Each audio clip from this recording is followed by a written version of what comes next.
Kita sedang ada dalam tema berjalan dalam kasih. Apa yang akan kita lakukan waktu kita bersepakat berjalan dalam kasih? Apa yang akan kita lakukan ketika kita bertemu dengan orang-orang yang ada di sekitar kita dan orang-orang itu mungkin membutuhkan pertolongan dari hidup kita? Apa yang akan kita lakukan Bapak Ibu kalau orang-orang di sekeliling kita mencurangi kita? Apa yang akan kita lakukan kalau orang-orang itu berbohong terhadap kita? Mungkin orang itu menceritakan yang busuk tentang hidup kita di belakang-belakang. Bahkan mungkin orang itu sedang menusuk kita dari belakang. Apa yang akan kita lakukan kalau kita bilang bahwa kita sedang bersepakat untuk berjalan dalam kasih? Adakah belas kasihan dari kita itu lahir karena kita melihat orang-orang yang membutuhkan? Apakah ada belas kasihan, kemurahan hati itu muncul dalam hidup kita ketika kita berhadapan dengan orang-orang yang mungkin menyakiti kita?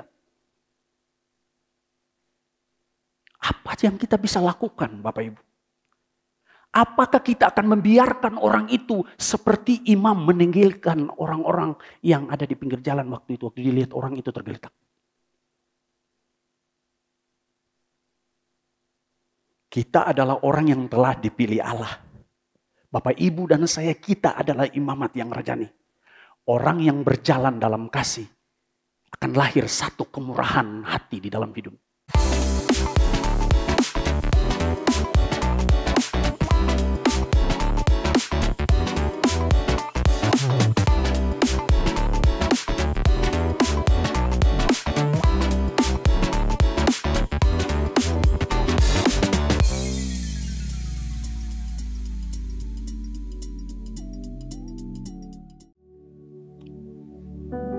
Shalom, selamat pagi.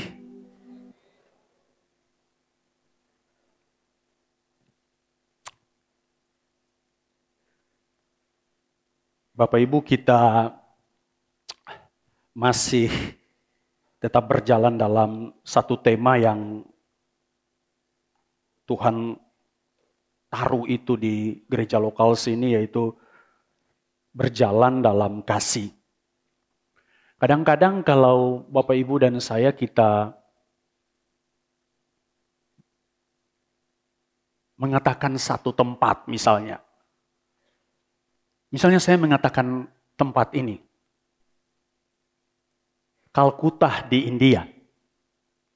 Apa yang Bapak Ibu bayangkan? Bapak Ibu pasti akan membayangkan siapa Mother Teresa. Kalau saya mengatakan bahwa Rasul di Maluku ini, maka kita akan ingat satu sosok, Yosef Kam. Pribadi ini yang membawa Injil ada di Maluku. Kalau saya mengatakan bahwa di bulan ini kita sedang berjalan dalam kasih. Kira-kira pertanyaannya begini, apa tanda-tanda atau bukti ketika Bapak Ibu dan saya kita mengatakan bahwa kita sedang berjalan dalam kasih? Seperti tadi saya bilang bahwa ketika kita menemukan satu tempat atau satu tindakan, maka kita akan mengingat satu pribadi. Pagi hari ini saya mau share dari Lukas 10 ayat 25 sampai 29. Di dalam Lukas 10 ayat 25 sampai 29 itu diceritakan tentang percakapan Tuhan Yesus dengan seorang ahli Taurat. Di dalam percakapan itu, ahli Taurat itu datang kepada Yesus dan dia bertanya begini. Apa yang harus diperbuat untuk memperoleh hidup yang kekal? Di situ terjadi dialog antara ahli Taurat itu dengan Yesus. Dan Yesus menjawabnya begini. Apa yang tertulis di dalam hukum Taurat? Apa yang kau baca di sana? Yesus cuma menyatakan atau Yesus sedang mengajukan satu pertanyaan kepada ahli Taurat itu bahwa apa yang tertulis dan apa yang kamu baca. Yesus tidak menyatakan secara spesifik tentang apa yang ada di dalam hukum Taurat, bagaimana melakukannya. Tapi Yesus cuma bertanya begini, apa yang tertulis dan apa yang kamu baca? Dan ini yang disampaikan oleh ahli Taurat itu kepada Yesus. Dia mengatakan begini, kasihilah Tuhan Allahmu dengan segenap hatimu, dan dengan segenap jiwamu, dan dengan segenap kekuatanmu, dan dengan segenap akal budimu. Dan kasihilah sesamamu manusia seperti dirimu sendiri. Bapak Ibu, ternyata dari semua yang dibaca oleh ahli Taurat, inilah yang disampaikan. Apa yang disampaikan Bapak Ibu? Ahli Taurat itu cuma menyampaikan satu, mengasihi. Yesus bilang apa yang tertulis di sana dan apa yang kamu baca. Dan ahli Taurat menjawab, kasihilah. Ahli Taurat ini mengutip dari Ulangan pasal 6 ayat yang kelima. Kasihilah Tuhan Allahmu. Jadi dari semua yang dia baca, ada satu yang dia ingat di dalam pikirannya. Kasihi, kasihi, kasihi. Dan di dalam perjanjian baru, Yesus juga mengatakan hal yang sama ketika ahli Taurat itu menanyakan hukum yang terutama. Yesus jawab di dalam Matius 22 ayat 37. Jawab Yesus begini, kasihilah Tuhan Allahmu dengan segenap hatimu dan dengan segenap jiwamu dan dengan segenap akal budimu. Di ayat yang ke-39, Yesus bilang begini, dan hukum yang kedua yang sama dengan itu ialah kasihilah sesamamu manusia seperti dirimu sendiri. Pada kedua hukum inilah tergantung seluruh hukum Taurat dan kitab para nabi. Bapak Ibu, dari percakapan ahli Taurat dengan Yesus dan apa yang disampaikan oleh ahli Taurat waktu Yesus berbicara dengan dia, ternyata kasih menjadi dasar dari semua hukum Taurat dan kitab para nabi. Kasih menjadi sesuatu yang inti di dalam hukum Taurat dan kitab para nabi. Makanya ahli Taurat berkata begini, kasihilah Tuhan dan kasihilah manusia. Di dalam Ulangan 3 ayat 6, firman Tuhan bilang begini, lakukanlah itu dengan setia supaya baik keadaanmu dan supaya kamu menjadi sangat banyak seperti yang dijanjikan Tuhan nenek moyangmu. Lakukan apa Bapak Ibu? Kalau Bapak Ibu baca dari atas itu berbicara tentang mengasihi. Mengasihi Tuhan dan mengasihi sesama. Berarti betapa pentingnya Bapak Ibu hidup kita ini dipenuhi dengan kasih. Betapa pentingnya setiap hari dalam kehidupan kita, kasih itu menjadi nyata dari semua tindakan kita. Mengapa kasih itu begitu penting? Sampai percakapan ahli Taurat dan Tuhan Yesus, bahkan Yesus sendiri menyatakannya bahwa mengasihi, mengasihi, mengasihi. Firman Tuhan bilang begini, karena Allah itu adalah kasih. Bapak, Ibu, dan saya, kita tidak bisa memisahkan kasih dari hidup kita. Sebab ketika Bapak, Ibu, dan saya kita memisahkan kasih dari hidup kita, kita sedang memisahkan Tuhan dari hidup kita. Apapun yang kita buat, kita tidak bisa memisahkan kasih dari hidup saya. Karena Alkitab bilang begini, kasih itu adalah Allah. Saya mau baca satu kisah dari Lukas 10 di lanjutannya. Di ayat yang ke-30 sampai dengan ke-37 Bapak Ibu. Di dalam Lukas 10 ayat 30 sampai dengan 37. Itu menceritakan topik dari pembacaan itu tentang orang Samaria yang murah hati. Ayat yang ke-30. Firman Tuhan berkata, jawab Yesus. Adalah seorang yang turun dari Yerusalem ke Yerikho. Ia jatuh ke tangan penyamun-penyamun yang bukan saja merampoknya habis-habisan, tetapi yang juga memukulnya dan yang sesudah itu pergi meninggalkan setengah mati. Kebetulan ada seorang imam turun melalui jalan itu, ia melihat orang itu tetapi melewatinya dari seberang jalan. Demikian juga seorang Lewi datang ke tempat itu. Ketika ia melihat orang itu, ia melewatinya dari seberang jalan. Lalu datanglah seorang Samaria yang sedang dalam perjalanan ke tempat itu. Dan ketika ia melihat orang itu, tergeraklah hatinya oleh belas kasihan. Ia pergi kepadanya lalu membalut luka-lukanya. Sesudah ia menyiraminya dengan minyak dan anggur. Kemudian ia menaikkan orang itu ke atas keledai tunggangannya sendiri, lalu membawanya ke tempat penginapan dan merawatnya.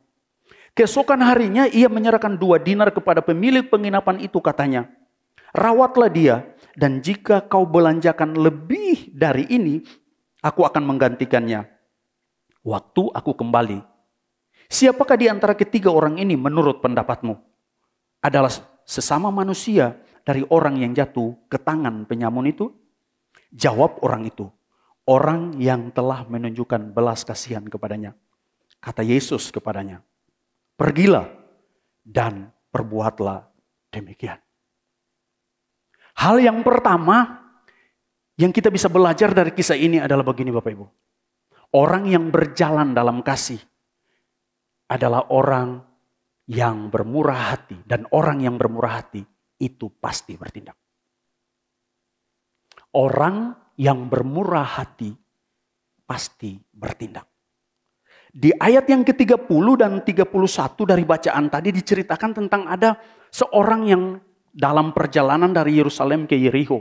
Dan dia mengalami persoalan di tengah perjalanannya. Dia dirampok, dia dipukul, bahkan dia dibiarkan tergeletak di samping jalan dalam kondisi setengah mati. Dan kisah tadi menceritakan bahwa tiba-tiba ada seorang imam yang lewat. Tetapi Alkitab menulis begini, imam itu tidak melakukan apa-apa Bapak Ibu. Bahkan imam itu pergi meninggalkan orang itu. Siapa itu imam Bapak Ibu? Alkitab menulis bahwa imam itu adalah orang yang bertugas di bait Allah.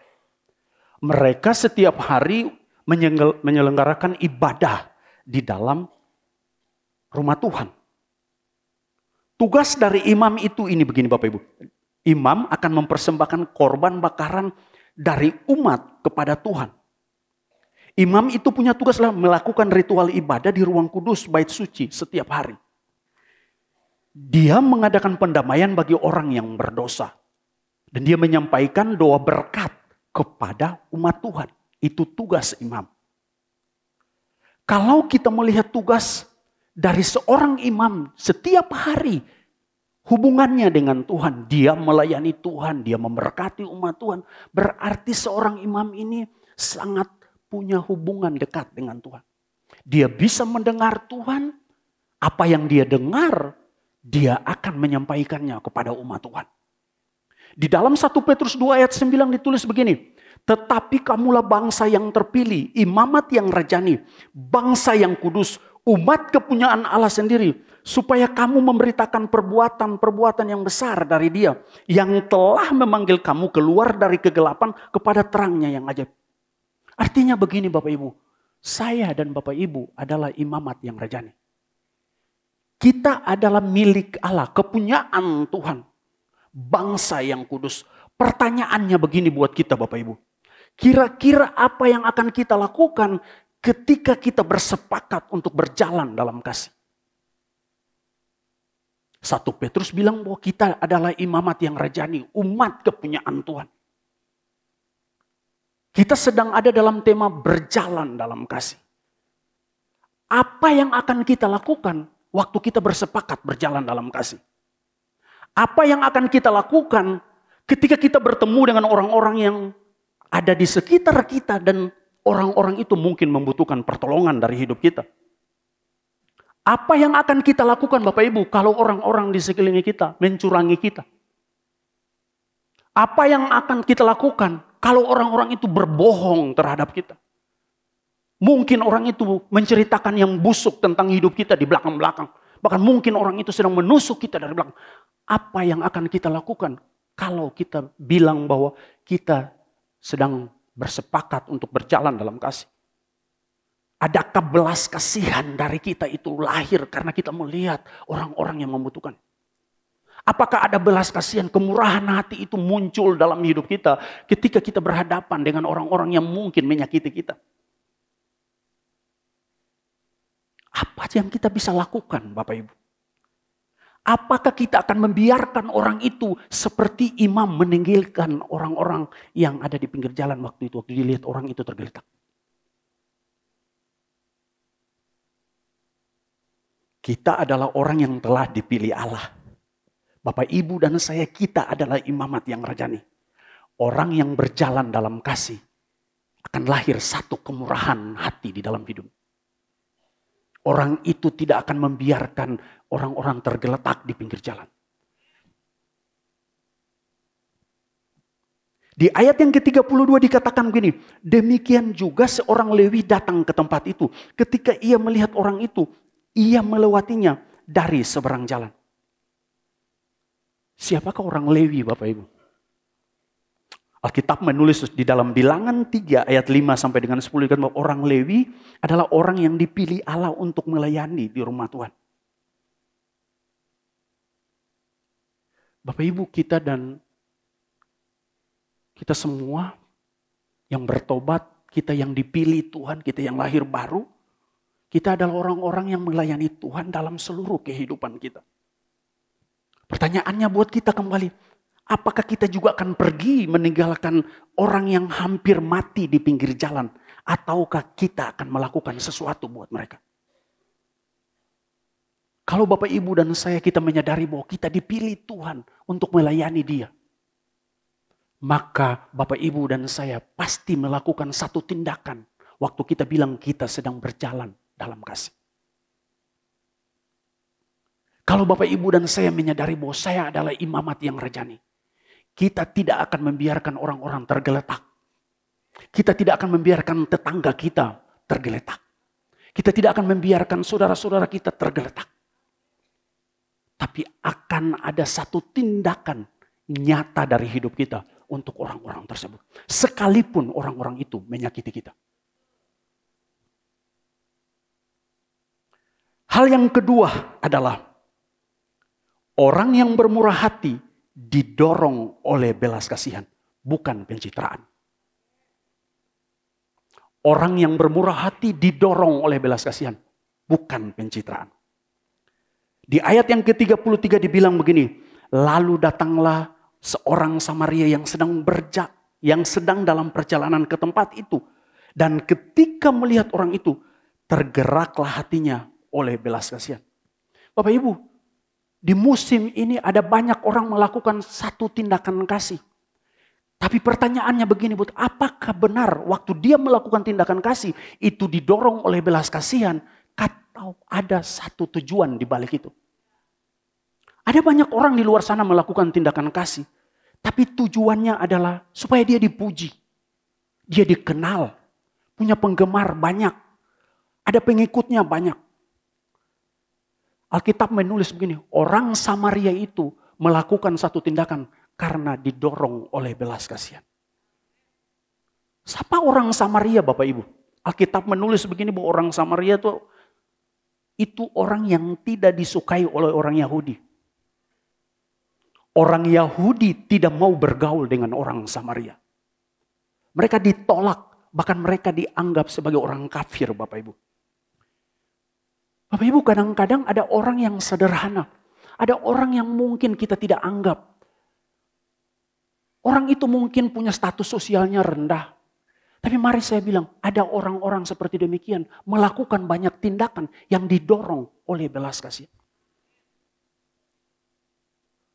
Pertanyaannya buat kita, benar kita sedang bersepakat untuk berjalan di dalam kasih?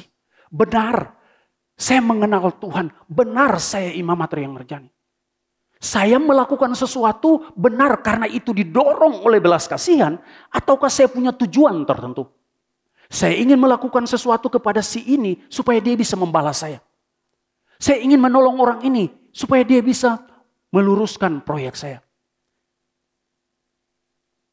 Ada orang-orang yang sederhana yang melakukan tindakan yang tersembunyi, tapi mereka didorong oleh belas kasihan. Dan orang Samaria ini orang yang tidak dipandang, orang yang ditolak di dalam orang Yahudi, dia melakukan semuanya karena belas kasihan. Dan Bapak Ibu, kalau kita baca dalam kisah Yesus, hampir di dalam pelayanan Yesus, Alkitab menulis begini, semua tindakan yang Yesus lakukan selalu didorong oleh apa? Belas kasihan.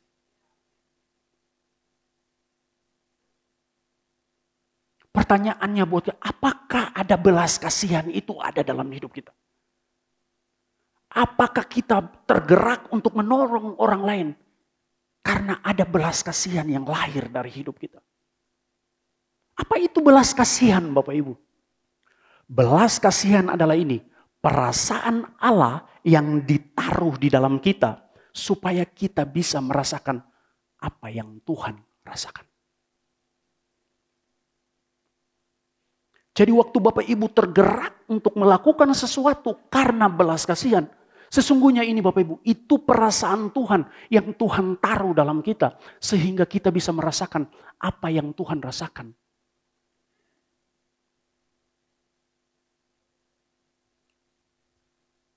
Dan di dalam kisah tadi, di dalam Lukas 10 tadi, mari kita lihat apa yang dilakukan oleh orang Samaria. Orang yang ditolak, orang yang dibuang. Di dalam ayat 34, di dalam ayat yang ke-34 dikatakan begini. Ia pergi kepadanya. Orang Samaria ini datang dan menghampiri orang itu. Orang Samaria, dia tidak memandang dari jauh. Bahkan dia tidak pergi meninggalkan orang itu. Tapi Alkitab menulis begini. Ia pergi kepada orang itu. Hari ini waktu Bapak Ibu dan saya kita sepakat untuk berjalan dalam kasih. Apakah kita akan datang menjumpai orang-orang yang mungkin menyakiti kita? Apakah Bapak Ibu dan saya kita akan berespon untuk mereka ketika mereka datang berjumpa dengan kita? Apakah kita berani melepaskan pengampunan kepada orang-orang yang mungkin menyakiti hati kita? Atau mungkin orang itu memaki kita sekalipun? Ataukah Bapak Ibu dan saya kita menyimpan kesalahan mereka? Orang yang mempunyai belas kasihan. Dia tidak menunggu, tapi dia yang bertindak lebih dulu. Orang yang mempunyai belas kasihan tidak akan menunggu waktu yang tepat. Tapi kalau dia menyadari bahwa itu kesalahannya, dia yang lebih dulu datang kepada orang itu. Dia akan melakukan kasih. Pengampunan itu akan dia lepaskan kepada orang yang mungkin menyakitinya. Belas kasihan tidak menunggu sampai orang itu datang kepada kita. Tapi belas kasihan itu melahirkan kita yang lebih dulu bertindak kepada orang itu. Bapak Ibu, kalau Bapak Ibu baca waktu Yesus bangkit. Murid-murid lebih dulu datang kepada Yesus atau Yesus yang datang menyatakan dirinya kepada murid-murid. Alkitab menulis Yesus yang lebih dulu datang menjumpai mereka. Yesus yang lebih dulu datang menjumpai Petrus, orang yang menyangkalnya. Orang yang berjanji bahwa Tuhan, sekalipun semua lari, saya tetap ada dengan engkau. Yesus memutuskan untuk lebih dulu datang kepada orang yang mungkin menghinanya atau menolaknya. Belas kasihan itu melahirkan tindakan dari hidup kita. Apapun kesalahan orang itu. Apapun yang dia buat terhadap saya. Tapi kalau ada belas kasihan dalam hidup saya akan lebih dulu datang kepada orang itu. Bapak Ibu, saya punya satu kisah dalam hidup. Saya punya teman, baik, kita bergaul baik. Satu waktu dia datang di rumah saya, dan dia menceritakan kesusahannya. Intinya adalah dia mau meminjam sejumlah uang. Dan cukup banyak yang dia minta Bapak Ibu menurut ukuran saya. Dan saya memutuskan untuk menolong orang itu. Dia berjanji bahwa dalam waktu secepatnya saya akan menggantikan uang itu. Berjalannya dengan waktu, saya lihat kayaknya tidak ada tanda-tanda dia mengganti uang itu. Bahkan ketemu secara langsung. Kayak tidak terjadi sesuatu begitu Bapak Ibu. Saya pikir, orang ini sadar enggak bahwa dia berjanji bahwa dia akan mengembalikan apa yang dia pinjam. Say hi, ketemu, ketawa. Tapi saya melihat bahwa tidak ada tanda-tanda seperti dia sadar. Mungkin Bapak Ibu pernah mengalami hal yang demikian. Berjalannya dengan waktu, saya yang tersiksa Bapak Ibu. Bukan orang itu tersiksa, saya tersiksa. Akhirnya saya memutuskan, oke, saya melepaskan pengampunan untuk orang itu. Saya temui orangnya dan saya bilang, Bung, apa yang telah kita sepakati, saya melepaskan pengampunan. Jadi tidak usah ingat itu. Supaya saya bebas Bapak Ibu. Kalau tidak setiap kali saya ketemu, saya yang gelisah, dia ketawa-ketawa. Yang pinjam siapa? Saya memutuskan untuk melepaskan pengampunan. Berjalannya beberapa bulan kemudian, orang itu muncul lagi Bapak Ibu. Pak, beta susah. Pak bisa tolong beta kasih. Saudara,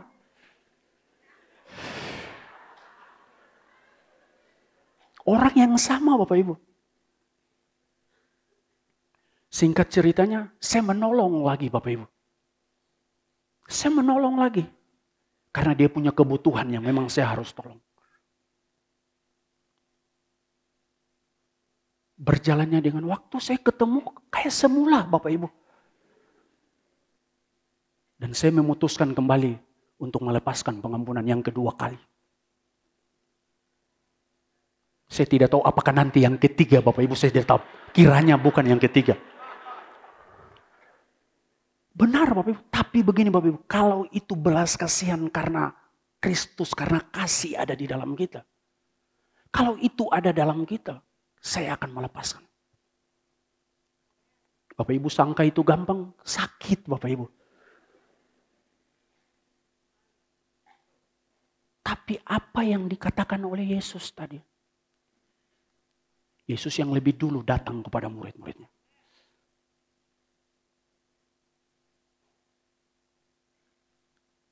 Kasih, kemurahan hati membuat kita akan bertindak. Hal yang ketiga Bapak Ibu. Orang yang bermurah hati akan memberikan yang bernilai dari hidupnya. Orang yang bermurah hati memberikan yang bernilai dari hidupnya. Kita baca kisah tadi Bapak Ibu lalu ditulis begini. Lalu orang itu membalut luka-lukanya. Orang Samaria ini memposisikan dirinya sebagai hamba. Ia memilih untuk melayani dan bersedia mengerjakan dengan tangannya sendiri. Orang Samaria ini membiarkan tangannya menjadi kotor hanya untuk menolong orang lain. Bukankah Yesus juga melakukan hal yang sama Bapak Ibu? Saya baca di dalam Yohanes 9 ayat 6 dan 7 dikatakan begini. Setelah ia mengatakan semua itu, ia meludah ke tanah dan mengaduk ludahnya itu dengan tanah. Lalu mengoleskannya pada mata orang buta tadi. Dan berkata kepadanya, pergilah, basuhlah dirimu dalam kolam Siloam. Siloam artinya yang diutus. Maka pergilah orang itu, ia membasuh dirinya lalu kembali dengan matanya yang sudah melek. Yesus membuat tangannya menjadi kotor. Kita bilang begini, dia meludah ke tanah, lalu dia mengoles. Saya percaya Yesus melakukannya dengan tangannya. Dia mengaduk-aduk tanah itu dengan ludahnya. Dan dia mencoba menempelkan itu ke mata orang itu.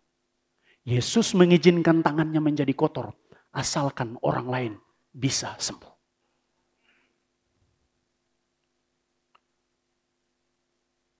Orang yang berjalan dalam kasih akan selalu mengulurkan tangannya untuk menolong orang lain. Mereka akan memposisikan dirinya sebagai hamba. Hari ini, apakah kita berdiri dari jauh dan cuma menonton? Hari ini waktu kita berjumpa dengan orang-orang yang membutuhkan pertolongan. Apakah kita cuma melihat? Kita menyembunyikan tangan kita? Ataukah kita mau mengulurkan tangan kita untuk menolong orang itu? Ataukah kita akan pergi meninggalkan mereka? Orang Samaria ini mau melakukannya dengan tangannya sendiri. Hal yang kedua adalah sesudah itu ia menyiraminya dengan minyak dan anggur. Bapak Ibu, orang Samaria ini bersedia memberikan yang terbaik kepada orang yang membutuhkan pertolongan. Minyak dan anggur pada waktu itu adalah sesuatu yang mahal dan bernilai Bapak Ibu. Kalau Bapak Ibu baca dalam Markus 14 itu diceritakan tentang Yesus diurapi oleh seorang perempuan. Dan murid-murid seperti mengeluh. Murid-murid bilang, kalau minyak ini dijual harganya bisa 300 dinar lebih. Sesuatu yang mahal yang dimiliki oleh orang Samaria. Dia bersedia memberikan yang terbaik kepada orang itu. Dia bersedia memberikan yang bernilai kepada orang itu. Pertanyaannya buat hari ini waktu Bapak Ibu dan saya bersedia menolong orang yang membutuhkan pertolongan. Apakah Bapak Ibu dan saya memberikan yang terbaik atau Bapak Ibu dan saya memberikan yang sisa? Apakah Bapak Ibu bersedia memberikan sesuatu yang mungkin itu menjadi milik kesayangan Bapak Ibu cuma untuk orang lain mengalami Tuhan? Kalau Bapak Ibu dan saya kita bersepakat untuk berjalan dalam kasih, kita akan memberikan yang terbaik buat orang lain, bukan yang sisa Bapak Ibu. Pertanyaan, Tuhan pernah memberikan sisa buat Bapak Ibu dan saya? Apakah Tuhan memberikan yang tidak baik buat Bapak Ibu dan saya? Tuhan selalu memberikan yang terbaik buat kita. Bahkan Alkitab bilang begini, anaknya dia serahkan supaya Bapak Ibu dan saya diselamatkan. Orang yang ditolak, orang yang tidak dianggap, tapi waktu dia memberikan yang terbaik dan bernilai.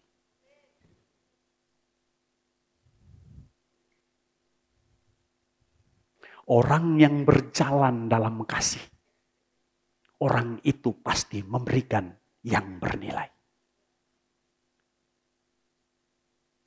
Diceritakan selanjutnya begini, kemudian ia menaikkan orang itu ke atas keledai tunggangannya sendiri, lalu membawanya ke tempat penginapan dan merawatnya.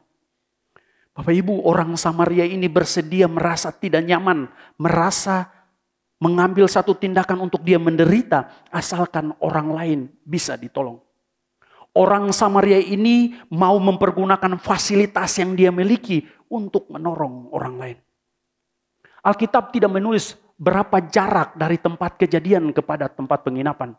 Tapi Alkitab menulis dia bersedia turun dari keledainya dan dia menaikkan orang itu ke atas. Artinya begini, dalam perjalanan menuju ke penginapan dia akan berjalan kaki dan orang itu duduk di atas keledai. Orang yang berjalan dalam kasih akan merelakan semua fasilitas yang dia miliki untuk menolong orang lain. Dia akan rela menderita, dia akan rela berjalan kaki asal orang lain bisa mengalami Tuhan. Asal orang lain bisa ditolong. Orang Samaria ini melakukan semuanya. Dia didorong oleh belas kasihan. Ia rela memberikan semua yang dia miliki. Semua fasilitas yang dia miliki. Cuma untuk menolong orang yang membutuhkan. Bapak Ibu, kadang-kadang fasilitas yang kita miliki, kenyamanan yang kita miliki membuat belas kasihan itu hilang dari hidup kita. Waktu fasilitas itu tidak ada, kita melayani, kita dengan senang hati. Tiba-tiba kita diberkati, kita punya fasilitas. Dulu sebelum punya fasilitas kita akan ada di kesi, di ibadah. Tapi betapa banyak orang waktu dia diberkati, dia punya fasilitas. Pak Ajang marah, beta sibuk. Yang ada waktu.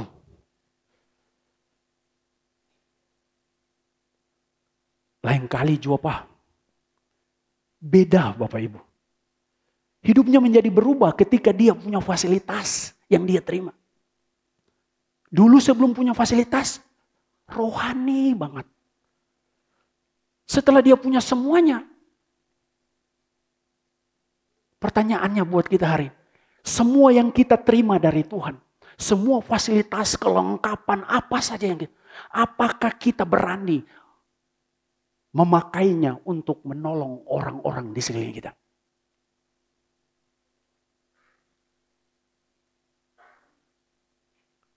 Apakah semua yang kita terima dari Tuhan, kita berani untuk mengorbankannya untuk menolong orang lain?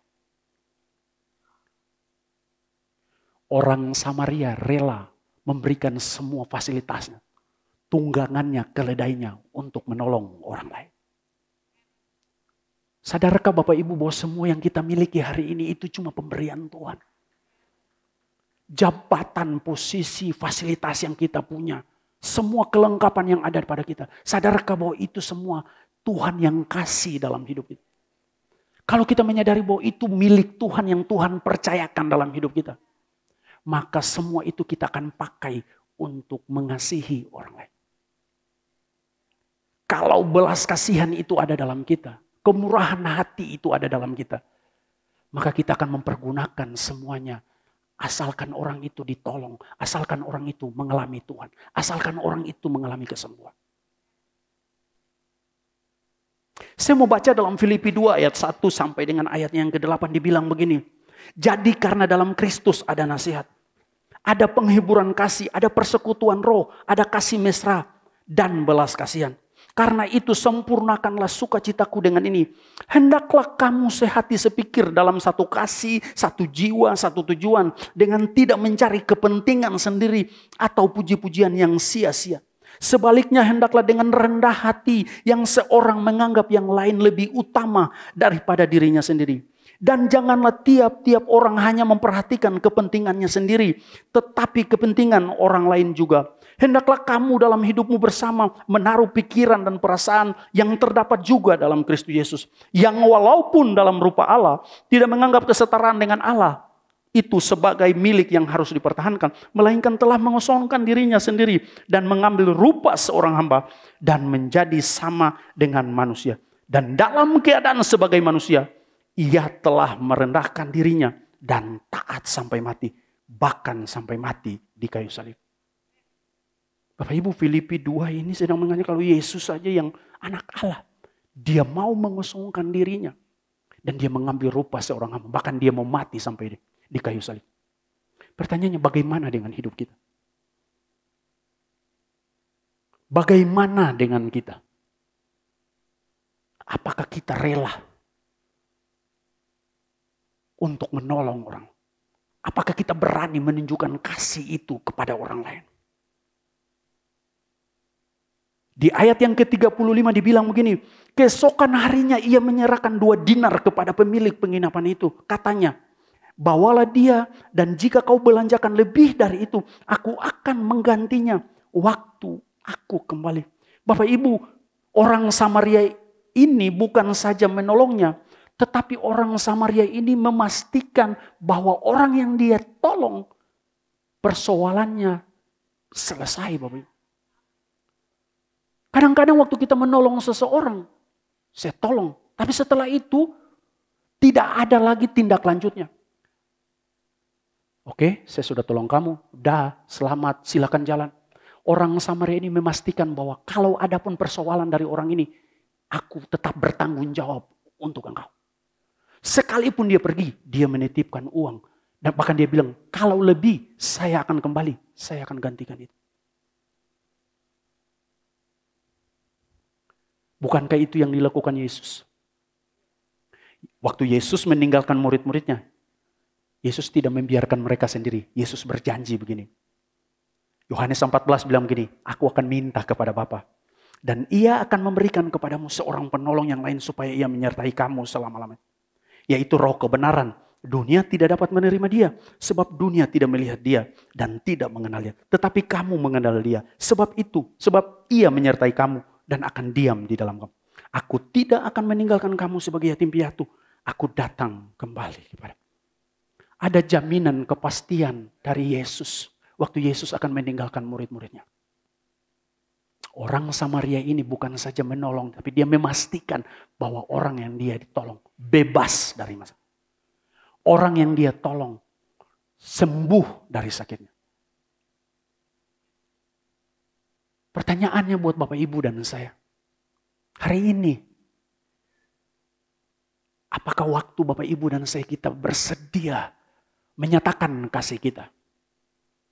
Kita pastikan bahwa orang itu benar-benar bebas dari persoalan. Benar orang-orang itu sudah mengalami Tuhan. Orang yang berjalan dalam kasih akan memastikan bahwa orang yang ditolong benar-benar mengalami pemulihan. Bahkan orang itu mengalami perjumpaan dengan Tuhan. Dan akhir dari cerita ini, Yesus bertanya begini Bapak Ibu. Yesus tanya buat ahli Taurat itu. Siapakah di antara ketiga orang ini menurut pendapatmu? Siapakah di antara ketiga orang ini menurut pendapatmu adalah sesama manusia dari orang yang jatuh ke tangan penjamun itu? Jawab orang itu, orang yang telah menunjukkan belas kasihan kepada. Kata Yesus kepadanya, pergi dan perbuatlah demikian. Pagi ini Bapak Ibu, pertanyaan yang sama datang buat Bapak Ibu dan saya. Yesus tidak bilang buat ahli Taurat itu begini, kamu pergi ceritakan apa yang tadi saya ceritakan. Kamu pergi dan bagi, share apa yang saya baru share tadi. Yesus bilang begini, pergi dan perbuatlah demikian. Yesus bilang, ingat baik-baik apa yang tadi saya cerita. Ingat, simpan dia baik-baik. Firman yang baru saya bilang, kisah tadi ingat baik-baik. Satu waktu kamu bisa berkhotbah lagi tentang kisah itu. Satu waktu kamu akan ceritakan kisah itu kepada orang lain. Tidak Bapak Ibu. Yesus cuma bilang begini, pergi dan perbuatlah. Hari ini saya mau tantang Bapak Ibu. Waktu Bapak Ibu dan saya kita ada di tempat ini. Kita menerima kebenaran firman Tuhan. Kita bersepakat berjalan dalam kasih. Tuhan cuma bilang buat Bapak Ibu dan saya begini. Pergi dan perbuatlah demikian. Besok Bapak Ibu dan saya kita akan ada di tempat-tempat pekerjaan kita. Besok kita ada di tempat pelayanan kita. Mungkin Bapak Ibu ada di kantor-kantor pemerintah, kantor swasta. Mungkin Bapak Ibu sebagai tukang ojek, penjual di pasar. Bagi generasi muda yang mungkin ada di kampus, di sekolah-sekolah. Yesus cuma bilang pagi ini, pergi dan perbuatlah demikian. Nyatakan kasih itu. Nyatakan kasih itu kepada orang-orang yang ada di sekeliling kita. Berikanlah yang bernilai dari hidupmu. Relakan hidupmu untuk menolong orang lain. Relakan tanganmu kotor asalkan orang lain mengalami Tuhan. Izinkan fasilitasmu dipakai untuk menolong orang lain. Apa yang kamu punya bersedia ke kamu memberikannya untuk menolong orang lain.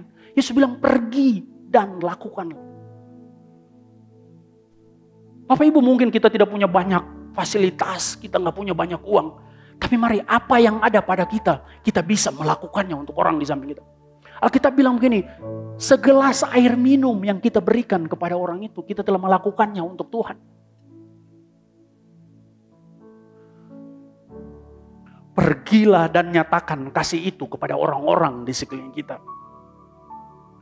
Biar orang melihat hidup kita. Mereka melihat Tuhan. Kiranya pagi hari ini belas kasihan itu ada dalam kita Bapak Ibu. Sebab belas kasihan itu Tuhan taruh dalam hidup kita. Tujuannya cuma satu, supaya kita merasakan apa yang Tuhan rasakan.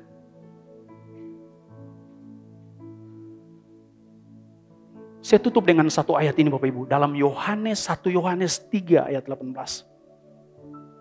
Firman Tuhan bilang begini. Anak-anakku, marilah kita mengasihi bukan dengan perkataan atau dengan lidah. Tetapi dengan apa Bapak Ibu? Dengan perbuatan dan dalam kebenaran. Yesus bilang pergi dan perbuatlah demikian. 1 Korintus 13 bilang begini, nubuatan akan berakhir, bahasa roh akan berhenti, pengetahuan akan lenyap, yang tinggal tetap cuma satu Bapak Ibu, kasih.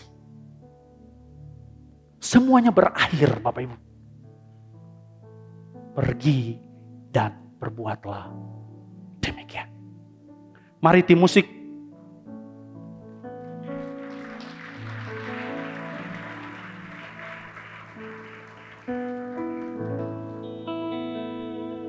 Hari ini firman ini sedang datang buat kita. Firman ini sedang datang buat saya juga Bapak Ibu.